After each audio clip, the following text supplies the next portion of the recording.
ಇವತ್ತೇನಾಗಿದೆ ಅಂದರೆ ಪ್ರತಿಯೊಬ್ಬರು ಕೂಡ ಮೊಬೈಲ್ ನೋಡಿಕೊಂಡು ಮೊಬೈಲಲ್ಲೇ ಅವರ ಟೈಮ್ನ ಪಾಸ್ ಮಾಡಿಕೊಂಡು ಸರ್ವೀಸು ಕೂಡ ಕಳೀತಾ ಇದ್ದಾರೆ. ಈಗ ಏಜ್ ಆಗ್ತಾ ಏನಾಗ್ತದೆ, ಏಜ್ ಆಗ್ತಾ ಇರುತ್ತೆ. ಏಜ್ ಕಮ್ಮಿ ಅಂತೂ ಆಗಲ್ಲ.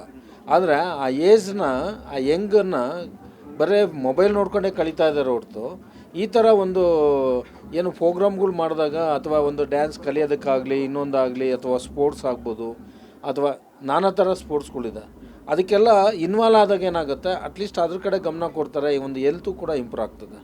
ಜೊತೆಗೆ ಅವರು ಒಂದು ಇದರಲ್ಲಿ ಒಂದು ಸಾಧನೆಯೂ ಮಾಡ್ತಾರೆ. ಇಲ್ಲಾಂದರೆ ಏನಾಗುತ್ತೆ, ಯಾವಾಗ ನೋಡ್ರು ಇವಾಗ ಏನಾಗುತ್ತೆ, ಒಂದು ಮನೇಲಿ ಹಿಂದೆ ಏನಾಗ್ತಾಯಿತ್ತು ಅಂದರೆ ಎಲ್ಲ ಇಡೀ ಫ್ಯಾಮಿಲಿ ಸೇರಿಕೊಂಡು ಏನೋ ಒಂದು ಆಟ ಆಡ್ತಾಯಿದ್ರು. ಏನೋ ಒಂದು ಆಟ ಕ್ಯಾರಮ್ ಇರ್ಬೋದು, ಮತ್ತೊಂದು ಸುಮಾರು ಗೇಮ್ಸ್ ಇರ್ತಾಯಿತ್ತು, ಆಟಗಳು ಆಡ್ತಾಯಿದ್ರು. ಇವತ್ತು ಏನಾಗಿದೆ, ತಂದೆ ನೋಡ್ರೆ ಮೊಬೈಲ್ ನೋಡ್ತಾ ಇರ್ತಾರೆ, ತಾಯಿ ನೋಡ್ರೆ ಇನ್ನೊಂದು ಮೊಬೈಲ್ ನೋಡ್ತಾ ಇರ್ತಾರೆ, ಮಕ್ಕಳು ನೋಡ್ರೆ ಇನ್ನೊಂದು ಮೊಬೈಲ್ ಒಬ್ರಿಗೊಬ್ರು ಕಷ್ಟ ಸುಖ ಶೇರ್ ಮಾಡ್ಕೊಳ್ಳೋದು ಇಲ್ಲವೇ ಇಲ್ಲ. ಆದರೆ ಪ್ರಾಬ್ಲಮ್ ಆದಾಗ ಮಾತ್ರ ಅವರು ಅದನ್ನು ಪ್ರಾಬ್ಲಮ್ ಆದಾಗಲೇ ಅವ್ರಿಗೆ ಗೊತ್ತಾಗುತ್ತೆ ಏನು ಅಂತ. ಅದಕ್ಕಿಂತ ಮುಂಚೆ ಯಾರೂ ಕೂಡ ಅದನ್ನು ಶೇರ್ ಮಾಡ್ಕೊಳ್ಳೋಕೆ ಹೋಗಲ್ಲ. ಹಂಗಾಗಿ ಪ್ರತಿ ಒಂದು ಕಲ್ಚರು ಪ್ರೋಗ್ರಾಮ್ಗಳು ಇರಬೇಕು, ಸ್ಪೋರ್ಟ್ಸ್ ಇರಬೇಕು. ಅದ್ರ ಜೊತೆಗೆ ನೀವು ಕೇಳಿದ್ದು ಅಷ್ಟು. ನೆಕ್ಸ್ಟ್ ಫರ್ದರ್ ನೀವೇನು ಕೇಳ್ತೀರೋ ನಾನು ಮೂರ್ತಿ ಸರ್, ಈ ತರ ಒಂದು ಈವ್ನಿಂಗ್ಗಳು ಅಂದ್ರೆ ನೀವು ಒಬ್ರು ಕಲಾವಿದರಾಗಿರೋದ್ರಿಂದ ತುಂಬಾ ನಿಮಗೂ ಒಂದು ಇಂಟರ್ನಲ್ ಸ್ಯಾಟಿಸ್ಫ್ಯಾಕ್ಷನ್ ಇರುತ್ತೆ. ನೀವು ಚಿಕ್ಕವರಾಗಿದ್ದಾಗ ಕೆಲವು ಪ್ಲಾಟ್ಫಾರ್ಮ್ಗಳು ನಿಮಗೆ ಸಿಕ್ಕಿರಲ್ಲ, ಆದ್ರೆ ಈಗ ಒಂದು ಈಸಿ ಆಕ್ಸೆಸ್ ಇದೆ, ಒಂದು ಪ್ಲಾಟ್ಫಾರ್ಮ್ ಬೇಗ ಸಿಕ್ಕಿಬಿಡುತ್ತೆ. ಇಂಥ ಪ್ರೋಗ್ರಾಮ್ಗಳ ಅವಶ್ಯಕತೆ ಎಷ್ಟಿದೆ ನಮ್ಮ ಬೆಂಗಳೂರಲ್ಲಿ? ಅಲ್ಲಲ್ಲ, ಇದು ತುಂಬ ಅವಶ್ಯಕತೆ ಇದೆ. ಯಾಕಂದರೆ ಹಿಂದೆ ನಾವು ಸಣ್ಣ ಮಕ್ಕಳಾಗಿದ್ದಾಗ ನಮ್ಮ ಏಜಲ್ಲಿ ಬೆಳಗ್ಗೆ ಎದ್ದ ತಕ್ಷಣ ಅಟ್ಲೀಸ್ಟ್ ಸ್ಕೂಲ್ಗೆ ಹೋಗಿ ಬಂದ ತಕ್ಷಣ ಆಟ ಆಡೋಕ್ಕೆ ಕಳಿಸ್ತಾರೆ. ಆಟ ಅಂದರೆ ಏನು ಆಡ್ಬೋದು, ಗೋಲಿ ಆಟ ಇರ್ಬೋದು, ಒಂದು ದಿಬ್ಬಿ ಆಟ ಇರ್ಬೋದು, ಅಥವಾ ಒಂದು ಏನು ಸೈಕಲ್ದು ಒಂದು ರಿಮ್ ಇಟ್ಕೊಂಡು ಅದನ್ನು ತಳ್ಕೊಂಡು ಹೋಗುವಂಥದ್ದು, ಇದೆಲ್ಲ ಒಂದು. ಆಮೇಲೆ ಮರಕೋತೆ ಆಟ ಇರ್ಬೋದು, ಆಮೇಲೆ ಕುಂಟೆಬಿಲ್ಲೆ ಇರ್ಬೋದು, ಅಥವಾ ಇನ್ನೊಂದು ಏನು ಚಿಲ್ಲಿ ದಾಂಡ್ಲು ಅಂತ ಹೇಳ್ತಾರೆ. ಈ ಥರ ಗೇಮ್ಗಳೆಲ್ಲ ಆಡ್ತಾ ಇದ್ದಾಗ ಏನಾಗುತ್ತೆ, ಅವರು ಆ್ಯಕ್ಟಿವ್ ಆಗಿ ಇರ್ತಾಯಿದ್ರು. ಇವತ್ತು ನೀವು ನೋಡಿ, ಅದನ್ನು ಮೊಬೈಲು ಕೆಲವು ಕಡೆ ತೋರಿಸ್ತಾ ಇರ್ತಾರೆ. ನೀವು ಮೊಬೈಲ್ ಇಟ್ಕೊಂಡು ನೀವು ಎಷ್ಟು ಫಾಸ್ಟಾಗಿ ಹೋಗೋಕ್ಕಾಗುತ್ತೆ, ಇಲ್ಲದೆ ಎಷ್ಟು ಫಾಸ್ಟಾಗಿ ಹೋಗುತ್ತೆ ಅಂತ. ಇದು ನಮ್ಮನ್ನು ಕಂಟ್ರೋಲ್ ಮಾಡುತ್ತೆ, ಆಯಿತಾ. ಅವಾಗೇನಾಗುತ್ತೆ, ಆ ಸ್ಪೋರ್ಟ್ಸಿಂದ ಏನಾಗುತ್ತೆ, ಆ್ಯಕ್ಟಿವ್ ಆಗ್ತಾಯಿದ್ರು. ಅದರಿಂದ ಅವರು ಹೆಲ್ತು ಚೆನ್ನಾಗಿರ್ತಾಯಿತ್ತು, ಎಜುಕೇಷನಲ್ಲೂ ಮುಂದೆ ಇರ್ತಿದ್ರು. ಇವತ್ತೆಲ್ಲ ಏನಾಗಿದೆ, ಎಲ್ಲ ಮೊಬೈಲ್ ಮೇಲೆ ಡಿಪೆಂಡ್ ಆಗಿದ್ದಾರೆ. ಒಂದು ಎರಡನೇದೇನು ಅಂತಂದರೆ, ಈಗ ನಾನು ಕೆಲವು ವಿಷಯಗಳನ್ನು ನಾನು ಹೇಳ್ಬೇಕಾ. ನಿಮಗೆ ಗೊತ್ತಿದ್ದಂಗೆ ನಾನು ಡಾಕ್ಟರ್ ಎನ್ ನರಸಿಂಹಮೂರ್ತಿ ಅಂತ ಒಂದು telecom employees housing welfare trust ಅನ್ನೋ ಒಂದು ಸಂಸ್ಥೆನ 21/4/2017 ನಾನು ಹುಟ್ಟಾಕಿದೆ. ನಾನು BSNL ಎಂಪ್ಲಾಯ್ ಆಗಿದ್ದೆ. ಅದಾದಮೇಲೆ ಬ್ಯಾಂಗ್ಳೂರು ಡಿಸ್ಟ್ರಿಕ್ಟ್ ಸೆಕ್ರೆಟರಿ ಆದೆ, ಕರ್ನಾಟಕ ಸರ್ಕಲ್ ಲೀಡರ್ ಆದೆ ನಾನು. ನಂತರ ಇದು ಒಂದು ಟ್ರಸ್ಟನ್ನು ಸ್ಟಾರ್ಟ್ ಮಾಡಿ, ಈ ಒಂದು ಉದ್ದೇಶ ಏನು ಅಂದರೆ, ಲ್ಯಾಂಡ್ನ ಪರ್ಚೇಸ್ ಮಾಡಿ ಡೆವಲಪ್ ಮಾಡಿ ಅಲರ್ಟ್ ಮಾಡುವಂಥದ್ದು ಒಂದು ಸ್ಕೀಮು. ಬ್ಯಾಂಗ್ಳೂರಲ್ಲೇ ಒಂದು 4 ಬ್ರಾಂಚಸ್ ಇದೆ. ಅದಲ್ಲದೆ ತುಮಕೂರಲ್ಲೊಂದು, ಮೈಸೂರಲ್ಲೊಂದು 6 ಬ್ರಾಂಚಸ್ ಇದೆ. ಸುಮಾರು 10 ಪ್ರಾಜೆಕ್ಟ್ಗಳಿದೆ.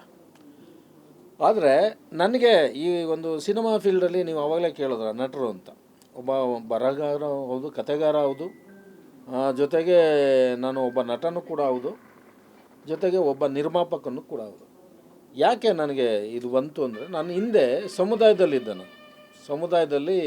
ಇದ್ದಾಗ ಸುಮಾರು ಬೀದಿ ನಾಟಕಗಳಿರ್ಬೋದು, ಸ್ಟೇಜ್ ನಾಟಕಗಳೆಲ್ಲ ಸುಮಾರು ನಾನು ಮಾಡ್ತಾಯಿದ್ದೆ.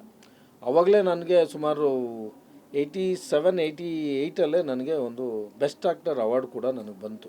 ಒಂದು ಸಮುದಾಯದಲ್ಲಿದ್ದಾಗ ಯಾವುದೋ ಒಂದು ಕುದುರೆ ಮಟ್ಟೆ ಅನ್ನೋ ಒಂದು ನಾಟಕದಲ್ಲಿ 2 ಡಬಲ್ ಕ್ಯಾರೆಕ್ಟ್ರು ನನ್ನ ಕೈಲಿ ಮಾಡಿಸಿದ್ರು. ಒಂದು ದನ ಕಾಯೋ ಕ್ಯಾರೆಕ್ಟ್ರು, ಇನ್ನೊಬ್ಬ ಕಳ್ಳನ ಕ್ಯಾರೆಕ್ಟ್ರು. ಅದಕ್ಕೆ ನನಗೆ ಅವಾರ್ಡ್ ಬಂತು.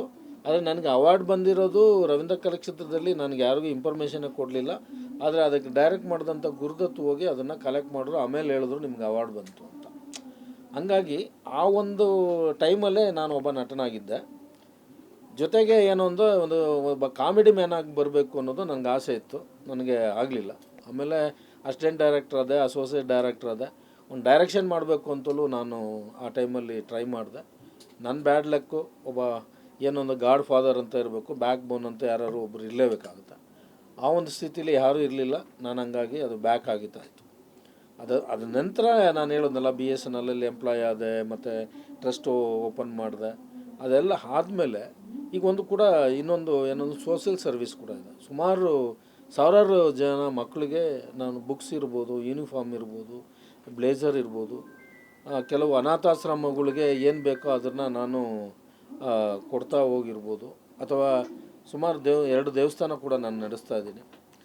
ಹಾಗಾಗಿ ಒಂದು ಸೋಷಿಯಲ್ ಸರ್ವಿಸಲ್ಲೂ ಕೂಡ ನಾನು ಇನ್ವಾಲ್ವ್ ಆಗಿದ್ದೀನಿ. ಅದಲ್ಲದೆ ಇನ್ನೊಂದು ಟೆಲಿಕಾಂ ಜನಸೇವಾ ಚಾರಿಟಬಲ್ ಟ್ರಸ್ಟ್ ಅಂತ ನಾನು ಒಂದು ಓಪನ್ ಮಾಡಿ, ಈ ಒಂದು ಹೆಣ್ಣು ಮಕ್ಕಳಿಗೆ ಒಂದು ಟೈಲರಿಂಗ್ ಇರ್ಬೋದು, ಬ್ಯೂಟಿಷಿಯನ್ ಇರ್ಬೋದು, ಈ ಥರ ಅವ್ರಿಗೆ ನೆಸೆಸಿಟಿ ಏನಿದೆಯೋ ಅದನ್ನು ಅವ್ರಿಗೆ ಟ್ರೈನಿಂಗ್ ಕೊಟ್ಟು ಅವ್ರ ಕಾಲ ಮೇಲೆ ಅವ್ರು ನಿಲ್ಲೋ ಥರ ಅದು ಒಂದು ವ್ಯವಸ್ಥೆನ ನಾನು ಮಾಡ್ತಾಯಿದ್ದೀನಿ. ಜೊತೆಗೆ ಈಗ ಸಿನಿಮಾ ಫೀಲ್ಡ್ಗೆ ನಾನು ಮತ್ತೆ ಅಕಸ್ಮಾತಾಗಿ ಬಂದೆ. ಏಕೆಂದರೆ ನನಗೆ ಅದು ಒಂದು ಕಲೆ ಅನ್ನೋದು ಸಾಮಾನ್ಯವಾಗಿ ನಾವು ಇರೋವರೆಗೂ ಹೋಗಲ್ಲ. ನಮ್ಮ ಕೊನೆಗೋಸ್ಕರ ಇರೋವರೆಗೂ ಆ ಕಲೆ ಅನ್ನೋದು ನಮ್ಮಲ್ಲೇ ಉಳ್ಕೊಂಡಿರುತ್ತೆ. ಹಂಗಾಗಿ ನಾನು ಆ ಫೀಲ್ಡಲ್ಲಿ ಏನೋ ಒಂದು ಸಾಧನೆ ಮಾಡಬೇಕು ಅನ್ನೋದು ಆಸೆ ಇದ್ದಿತ್ತಂತೂ ನಿಜ. ಆದರೆ ಆಮೇಲೆ ಅಕಸ್ಮಾತಾಗಿ ನಾನು ಎಂಟ್ರಿ ಆದೆ. ಒಂದು ಉಗ್ರಗುಣಂ ಅಂತ ಅಂದ್ಬಿಟ್ಟು ಅದು 60% ಶೂಟಿಂಗ್ ಆಯಿತು. ಅದ್ಮೇಲೆ ಉಗ್ರ ತಾಂಡವ ಅಂತ ಒಂದು ಮಾಡಿದೆ. 99% ಆಯಿತು. ಪ್ಯಾಚ್ ವರ್ಕ್ ಇದೆ. ಅದಲ್ಲದೆ ಒಂದು ಸಾಯಿ ಪ್ರಕಾಶ್ ಅವರ ಡೈರೆಕ್ಷನಲ್ಲಿ 105ನೇ ಸಿನಿಮಾ ಮಾಡಿದ್ದಾರೆ. ಇದು 106ನೇ ಸಿನಿಮಾ. ಒಂದು ವಿಧಾನಸೌಧದ ಮೇಲೆ ಒಬ್ಬ ಮಿನಿಸ್ಟರ್ ಆಗ್ಬೋದು, ಚೀಫ್ ಮಿನಿಸ್ಟರ್ ಆಗ್ಬೋದು, ಒಬ್ಬ MLA ಆಗ್ಬೋದು, ಒಂದು ಅವನು ಎಲೆಕ್ಷನ್ ಇಲ್ಲದೆ ಅವನು ವಿನ್ ಮಾಡೋಕ್ಕಾಗಲ್ಲ. ಒಬ್ಬ MLA ಆಗ್ಬೋದು, ಮಿನಿಸ್ಟರ್ ಆಗ್ಬೋದು, ಚೀಫ್ ಮಿನಿಸ್ಟರ್ ಆಗ್ಬೋದು. ಆದರೆ ಈ ಒಂದು ಏನು ಕಾಮನ್ ಮ್ಯಾನ್ ಅಂತ ಏನು ಸಿನಿಮಾ, ಅದು ನಾನೇ ಕತೆ ಬರೆದಿರೋವಂಥದ್ದು.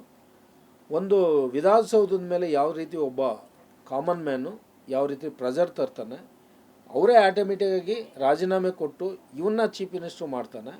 ಚೀಫ್ ಮಿನಿಸ್ಟ್ರು ಮಾಡಿದ್ಮೇಲೆ ಇವನು ಯಾವ ರೀತಿ ಅದನ್ನು ಉಳಿಸ್ಕೊಳ್ಳೋಕ್ಕೆ ಪ್ರಯತ್ನ ಮಾಡ್ತಾನೆ. ಆ ಉಳಿಸ್ಕೊಬೇಕಾದ್ರೆ ಯಾವ ರೀತಿ ಅಡೆತಡೆಗಳು ಬರ್ತವೆ, ಸಮಾಜಕ್ಕಾಗಿ ಏನೇನು ಮಾಡ್ತಾನೆ, ಮತ್ತು ಅವನ CM ಸೀಟ್ ನಾವು ಕೊಟ್ಟ ನಂತರ ಆ ಸೀಟ್ನ ನಾವು ವಾಪಸ್ ತೊಗೊಳೋದಕ್ಕೆ ನಾವೇನೇನು ಸರ್ಕಸ್ ಮಾಡ್ತೀವಿ ಅನ್ನೋದು ಒಂದು ಥೀಮ್ ಇದು. ಅದರಲ್ಲಿ ನಾನು ಚೀಫ್ ಮಿನಿಸ್ಟರ್ ಕ್ಯಾರೆಕ್ಟ್ರು ಫಸ್ಟು ನಾನೇ ಮಾಡಿದ್ದೀನಿ. ನಾನೇ ಅವನಿಗೆ ರಿಸೈನ್ ಮಾಡಿ ಅವನಿಗೆ ಚೀಫ್ ಮಿನಿಸ್ಟ್ರು ಕೂಡ ಮಾಡಿ ಮತ್ತು ಅವನಿಂದ ಕಿತ್ಕೊಳ್ಳೋಕ್ಕೆ ನಾವು ಸರ್ಕಸ್ ಮಾಡ್ತಾಯಿದ್ದೀವಿ. ಹಂಗಾಗಿ ಹೀರೋ ಬಂದು ಗೌರಿ ಶಂಕರ್ ಅಂತ ಅಂದ್ಬಿಟ್ಟು ಕೆರೆಬೇಟೆಯಲ್ಲಿ ಮಾಡಿದ್ದಾರೆ. ಮತ್ತು ಹೀರೋಯಿನ್ ಬಂದು ಸೋನಾಲ್ ಅದ್ವಾ ಅಂತ. ಡೈರೆಕ್ಟ್ರು ನಾನು ಅವಾಗಲೇ ಹೇಳ್ದಂಗೆ ಓಂ ಸಾಯಿ ಪ್ರಕಾಶ್ ಅವರು. ಅದಲ್ಲದೆ ಈಗ ವಿನಯ್ ಚಂದ್ರ ಅಂತ ಅಂದ್ಬಿಟ್ಟು ಮ್ಯೂಸಿಕ್ ಡೈರೆಕ್ಟ್ರು. ಈಗ ಅವರು ಭಾಳ ಚೆನ್ನಾಗಿ ಸಾಂಗ್ಗಳನ್ನ ಮಾಡಿಕೊಟ್ಟಿದ್ದಾರೆ. ಜೊತೆಗೆ ಅದರಲ್ಲಿ ಕೈಲಾಸ್ ಖೇರ್ ಇರ್ಬೋದು, ಅಥವಾ ಬಾಬು ಸೈಗಲ್ ಇರ್ಬೋದು, ಅಥವಾ ಅಬಿದ್ ಅಲಿನ ಇನ್ನೊಬ್ಬರು ಸಿಂಗರು, ಆಮೇಲೆ ಚೈತ್ರ ಆಚಾರ್, ಇವರು ತುಂಬ ಚೆನ್ನಾಗಿ ಸಾಂಗ್ಗಳನ್ನ ಹಾಡಿದ್ದಾರೆ. ಸಿನಿಮಾ ಕೂಡ ಭಾಳ ಚೆನ್ನಾಗಿ ಬಂದಿದೆ. ಇವತ್ತು ಒಬ್ಬ ಕಾಮನ್ ಮ್ಯಾನು ಒಬ್ಬ ಚೀಫ್ ಮಿನಿಸ್ಟರ್ ಆದರೆ ಏನು ಮಾಡ್ತಾನೆ, ಯಾಕೆಂದರೆ ಪ್ರತಿಯೊಬ್ಬರಿಗೂ ಆಸೆ ಇರುತ್ತೆ, ನಾನು MLA ಆಗಬೇಕು, ಮಿನಿಸ್ಟರ್ ಆಗಬೇಕು, ಚೀಫ್ ಮಿನಿಸ್ಟರ್ ಆಗಬೇಕು, ಆದರೆ ನಾನು ಏನು ಮಾಡ್ಬೋದು ಅನ್ನೋದು ಎಲ್ಲರಿಗೂ ಒಂದು ಇಮೇಜ್ ಇದ್ದೇ ಇರುತ್ತೆ. ಅದನ್ನು ಇವನು ಏನು ಮಾಡಿದ್ದಾನೆ, ಒಬ್ಬ ಕಾಮನ್ ಮ್ಯಾನು ಏನೂ ಇಲ್ಲದೆ ಯಾವುದೇ ವಿತೌಟ್ ಎಲೆಕ್ಷನ್ನು ಬಂದು ಯಾವ ರೀತಿ ಅವನು ಚೀಫ್ ಮಿನಿಸ್ಟರ್ ಆಗಿ ಏನು ಮಾಡ್ಬೋದು, ಏನು ಮಾಡಿದ್ದಾನೆ ಅಂತ ನಾವು ಅದರಲ್ಲಿ ತೋರಿಸಿದ್ದೀವಿ.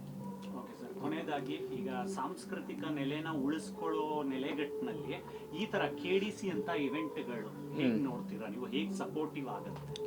ಅಲ್ಲಲ್ಲ, ಈಗ ನೋಡಿ ಇವರೆಲ್ಲ ಸೇರಿಕೊಂಡು ಅದು ಪ್ರೋಗ್ರಾಮ್ಗಳು ಮಾಡಲಿಲ್ಲ ಅಂತಂದರೆ ಈಗ ಏನಾಗುತ್ತೆ, ಪ್ರತಿಭೆನ ನಾವು ಗುರ್ಸೋಕ್ಕಾಗಲ್ಲ. ಈಗೇನಾಗುತ್ತೆ, ಪ್ರತಿಯೊಬ್ಬನಲ್ಲೂ ಏನಾಗುತ್ತೆ ಒಂದು ಕಲೆ ಅನ್ನೋದಿರುತ್ತೆ, ಡ್ಯಾನ್ಸು. ಈಗ ನಾವು ಯಾವುದೇ ಒಂದು ಸಾಂಗ್ ಬಂದರೆ ನಮಗೆ ಗೊತ್ತಿಲ್ದಂಗೆ ಹಿಂಗೆ ಅಂತ ಇರ್ತೀವಿ, ಕಾಲು ಹಿಂಗೆ ಅಂತ ಇರ್ತೀವಿ. ಆದರೆ ಅವನಿಗೆ ಇಷ್ಟ ಇರುತ್ತೆ, ಆದರೆ ಅವನಿಗೆ ಯಾವ ರೀತಿ ತೊಗೊಂಡೋಗ್ಬೇಕು, ಎಲ್ಲಿ ಕಲಿಬೇಕು, ಮತ್ತು ಎಲ್ಲಿ ನನ್ನ ಗುರುತಿಸ್ಕೊಬೇಕು ಅನ್ನೋದು ಗೊತ್ತಿರಲ್ಲ. ಆ ಒಂದು ಉದ್ದೇಶ ಇವರೆಲ್ಲ ಸೇರಿ ಈ ಥರ ಒಂದು ಕಾಂಪಿಟೇಷನ್ ಅಂತ ಮಾಡಿದಾಗ ಈಗ ಅವ್ರು ಎಲ್ಲಿ ಡ್ಯಾನ್ಸ್ಗಳನ್ನ ಕಲ್ತಿದ್ದಾರೋ ಅವರೆಲ್ಲ ಬಂದು ಇಲ್ಲಿ ಗುರುತಿಸ್ಕೋತಾರೆ. ಇಲ್ಲಿ ಗುರುತಿಸ್ಕೊಂಡಾಗುತ್ತೆ ಅವನ ಪ್ರತಿಭೆ ಚೆನ್ನಾಗಿತ್ತು ಅಂತ ಅಂದಾಗ ಯಾರೋ ಈಗ ನೋಡಿ ನಾನು ಪ್ರೊಡ್ಯೂಸರ್ ಇರ್ಬೋದು, ಸಾಯಿ ಪ್ರಕಾಶ್ ಇವತ್ತು ಬರ್ತಾರೆ, ಹೀರೋ ಬರ್ತಾರೆ, ಈಗ ಹೀರೋಯಿನ್ನೂ ಬರ್ತಾರೆ. ಈಗ ನಾವು ಅವ್ರನ್ನ ಗುರುತಿಸಿದಾಗ ಅರೆ ಯಾಕೆ ನಾವು ಸಿನಿಮಾಗೆ ಇವ್ರನ್ನ ಹಾಕ್ಕೊಬಾರ್ದು ಅನ್ನೋದು ಬರುತ್ತೆ. ಆ್ಯಕ್ಟಿಂಗ್ ಕ್ಲಾಸು ಅಂದಾಗ ಅಲ್ಲೇನಾಗುತ್ತೆ, ನಾವು ಯಾಕೆ ಅವ್ರನ್ನ ಗುರುತಿಸ್ಬಾರ್ದು, ನಮ್ಮ ಸಿನಿಮಾದಲ್ಲಿ ಯಾಕೆ ನಾವು ಚಾನ್ಸ್ ಕೊಡಬಾರ್ದು ಅನ್ನೋದು ಆಟೋಮೆಟಿಕ್ಕಾಗಿ ಅದು ಬರ್ತಾ ಇರುತ್ತೆ. ಹಂಗಾಗಿ ಇದು ತುಂಬ ಇಂಪಾರ್ಟೆಂಟ್ ಆಗೋಂಥದ್ದು. ಇದೆಲ್ಲ ಈ ಕಲ್ಚರರು ಇಲ್ಲ ಖಂಡಿತ ಬೇಕಾದಂಥದ್ದು.